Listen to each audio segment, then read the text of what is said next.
All right, everybody, it's your main man, Anthony Brogdon, the movie producer, author, host of Strong Inspirations. But today, in conjunction with the movie that I am producing, directing, Foot Soldiers, I'm interviewing conscious, good, good people, the foot soldiers of our community across America, the people who are giving of themselves, their time, their talent, their money to help strangers improve their life. I think that's a way of putting it. And so I believe that mentorship is the answer. And so I got a gentleman that is on today that, man, people like him in his town. And he'll tell you where. People appreciate what he's doing. He's a heavyweight in doing what he's doing because somebody did it for him.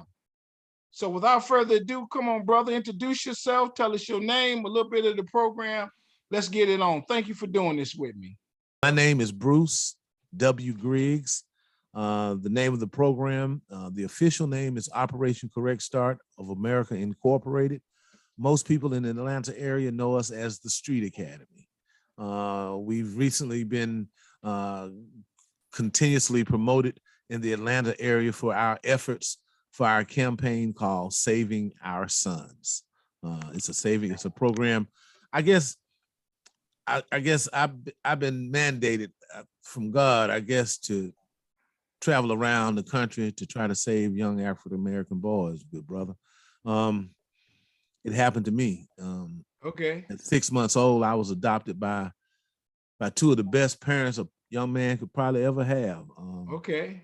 My mother and father were both educators. My mother was a home ec teacher. My father was a principal, but he also, about 2 years before he adopted me, took on a job as a director of a recreation swimming pool down in LaGrange, Georgia. And part of that job was to give he and my mother in 1953 an apartment on top of a swimming pool in a poor Black community where nobody knew how to swim. From that pool, I call it the mentoring pool. My father was able to attract and work with young men who liked the way he dressed, liked the way he carried himself. And Dad, I guess he instilled a lot into these people because every summer I would find them coming back from Detroit. They would come back from Ohio. They would come back from up north where they had left and been successful. And they would always go visit their parents, but they would make that one stop on top of the swimming pool to see my dad. So it became known to me as not just the swimming pool, it became the mentoring pool. I guess that's how I got in my blood. I stayed away from doing this type of work for years, brother. I didn't want to do this. I tried to get in the entertainment business. I was a club owner, a record store owner, a radio personality, DJ. All that led me to what some people call freebasing. God allowed me to go through that to prepare me for where I am today. I went through it, Anthony, and I never went to jail. I never got busted. I ended up working in a prison where I probably should have been in Washington. Really? What a story. I ended up working in Washington, D.C. at the prison, and somehow working at that youth center, I kept seeing a lot of wasted young lives that had all kind of talent that I was supervising. So when I in turn moved back to Georgia in 1994, 95, there was a show that was on the TV, Anthony, called the Million Man March in 1995, hosted by Louis Farrakhan. And at that particular time, I was laid up. I had had reconstructive knee surgery, and Mr. Farrakhan kept asking, "What have you done? What are you doing for your community?" And I felt like I owed something back because I had been saved, man. God had brought me back from, I had joined the employee assistance program and I was clean off of them drugs. I had just had a daughter in 1995. All this stuff happened at the same time. And I was laid up in the bed and he kept asking, "What have you done lately?" And the idea came to me, well, maybe you can do something, Bruce. And we started this program with some guys that worked at the jail with me. It started out just providing backpacks and school supplies for kids here in the metropolitan Atlanta area in 1995. It was called the School Supply Giveaway. We were able to attract some people from the music industry, a group called Goody Mob, who had just started out. They joined in with us. And now, 20 years later, there are over 100 school supply giveaways in the metropolitan Atlanta area. Oh, I smile when I say that because I think we are the people that started that. From that, I've been able to just get out and work with these kids. My mom and dad always taught me one thing. You can't teach them until they know that you love them. Oh, wow. It's kind of hard to teach a kid if they don't think you care about them. So the majority, almost the first 6 months of our program, is building that trust and that love and giving them that hug that they need. People say, well, they come to your program and they don't do nothing. Well, you think they're not doing anything because it looks that way, because these kids have been traumatized so bad when they come to us. I can change a lot of stuff, Anthony, when they come to our program. I can change the drugs, whether they're using or selling. I can change the negative view of women that they have. I can even change them believing in fearship up as opposed to friendship. But the thing I can't change, Anthony, is where they grow up, unhealthy home environment. So I got you. That's our goal, my ultimate dream. Like Dr. King said, I still got a dream. God is still good, and we're still dreaming and hoping we can move on. It makes me feel good, Anthony. Now I can see why my dad felt so good when those young people used to come see him. And I'm gonna tell you, you probably know one of the young men that used to come see him on a continuous basis. A lot of people in this country know one of my favorite mentors. He mentored me, and my dad was his mentor. He's the Reverend Dr. Otis Moss Jr. Out of Cleveland, Ohio, who introduced Rockwell. I've been knowing Dr. Moss since I was a baby. That was my mom and my dad's favorite student. He used to come by. So these are the examples of mentorship that I got at an early age, and it was instilled in me. And as you see, some of that background, being a radio personality, ain't a mic that I'm afraid of. So right. I love it. So I'm gonna be quiet now and let you. Okay. I got a couple questions. When we look at these young brothers and they look hard, I see some of them, they look unkept. Can you get to the soul of some of them? I know you can. I know you have, but you know what I'm saying? When we look at them, let me give you an and we example. think that they young men and we don't know how they feel and they just going through and they careless with life. Can you touch them? Yes, and I want to give you an example of one young man that we touched. I won't call his name. But we were working with him inside of the juvenile detention center, and he was a hardcore young gentleman at 16. He had aggravated assault, attempted murder, set up in the program, wouldn't say nothing. It was shut down. He had a lot going on, but we have this thing that we use in our program. It's called In the Mirror. Okay. Because a lot of the kids that come to our program, they don't read or comprehend on the levels that they should be on. So instead of embarrassing them, putting a book in front of them, trying to teach them, we use vignettes. We use little clippings of movies that they're familiar with. Sure. So we had a young man, this one particular day, we were sitting in the detention center and we were discussing the movie Sugar Hill. I don't know if you're familiar with Sugar Hill, that featured Wesley Snipes and a few other guys. But the beginning of that movie, Wesley Snipes and his brother have to assist their mother in shooting up heroin in her arms. She dies right there in front of them immediately afterwards. She has an overdose right in front of these two young boys. Okay. After we showed this clip, I almost said his name, but this young man jumped up and ran outside of the classroom. Well, we were in a security environment, so I had to go out immediately with him. He was out in the hall. And this is one of the hardest kids I ever met in my life. He was out there crying like a baby. Really? He was crying like a baby. And so the first thing that I knew to do was give him a hug. So I hugged him. He was just letting it. When I hugged him, he really let it go then. And then after, hold on, let me stop. He took the hug? He took the hug? He took the hug. He had never even spoken to me before that particular moment. He gave me those hardcore, those looks that we give each other as black men. Like, what you looking at, Nee? What you looking at? Yeah. Up until that time, he had given me those type of looks.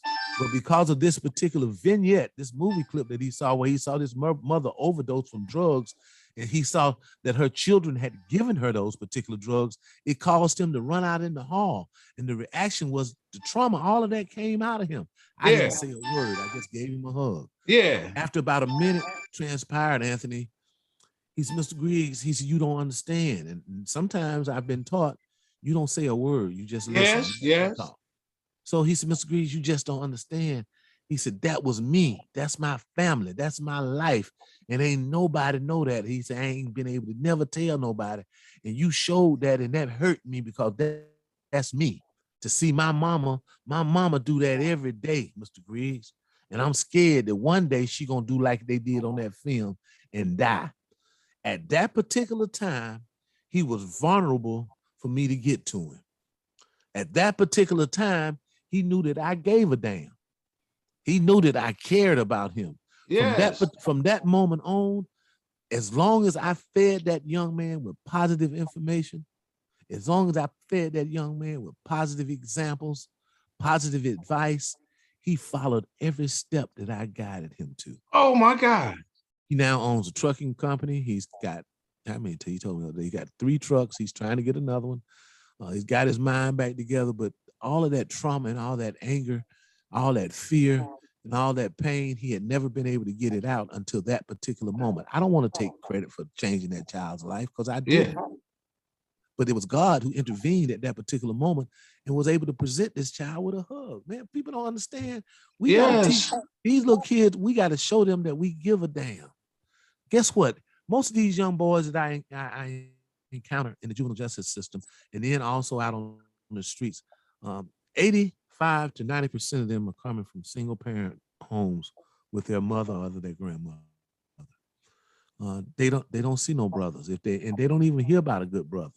If their mama talking to them about their dad, and she telling them he ain't no good, and the man across the street ain't no good, and as far as Shawty know, ain't no man no good. You understand? So to have those outside influences come in and put him in the right direction is so hard because you've got to build through that. You got to get through that force field initially. So we've got a lot to do. But Anthony, we've got to stop giving our kids presents. It ain't Christmas time.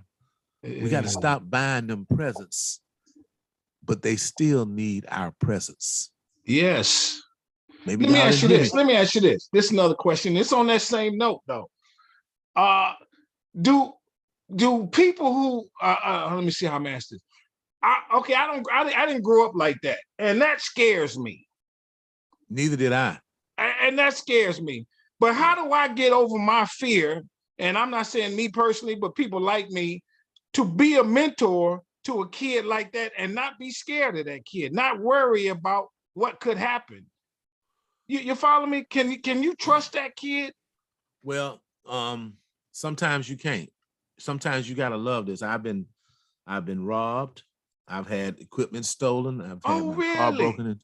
So yeah, but these are some of the same kids that still now love me to death. You know, that's who they are when you first meet them, man. And doing this kind of work, I'm sorry, that's just who we dealing with, man.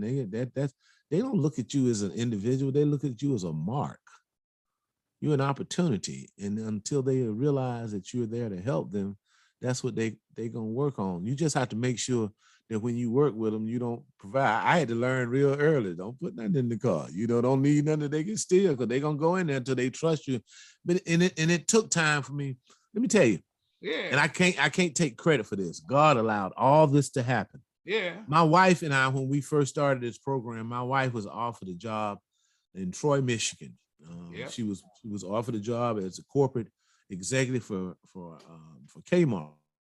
We just got married, and I was in Atlanta. We didn't have a one car, bro.